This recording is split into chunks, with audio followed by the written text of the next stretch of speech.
Thousands took to the streets on the anniversary of Mexico's 1910 revolution, not in celebration, but instead to protest how the country has handled the disappearance of 43 students earlier this year in September. The students are believed to have been murdered after being kidnapped by police and gang members working under a corrupt mayor's orders in southern Mexico. According to NBC, 3 marches earlier in the day had been peaceful. They later became more violent, including protesters burning an effigy of Mexico's President Enrique Peña Nieto.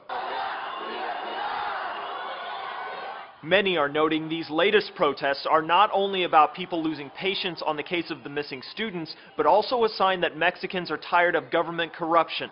Homero Aridiz, a Mexican poet and social activist, told the Los Angeles Times that Mexicans are ready to explode and that corruption has touched bottom. People are poor, suffering violence. They are fed up and desperate. That perceived corruption was made worse when it was revealed in early November that an opulent mansion used by President Peña Nieto, dubbed the White House, was owned by a construction company that the government has given millions of dollars in contracts to. Peña Nieto's wife was in the process of buying the house, but the couple has since said they'd sell the house and issued an updated declaration of assets to assuage the notion he's corrupt. So far, it hasn't helped much. An op-ed by the Washington Post editorial board says it's up to Peña Nieto to resolve the situation, saying he must respond to public revulsion over the missing 43 students by making sure that a complete and transparent investigation is carried out, not only into the perpetrators, but also the structural and institutional ills that have brought Mexico to this point. A senior fellow at the Council on Foreign Relations told Bloomberg that in the 8 weeks since the disappearance of the 43 students,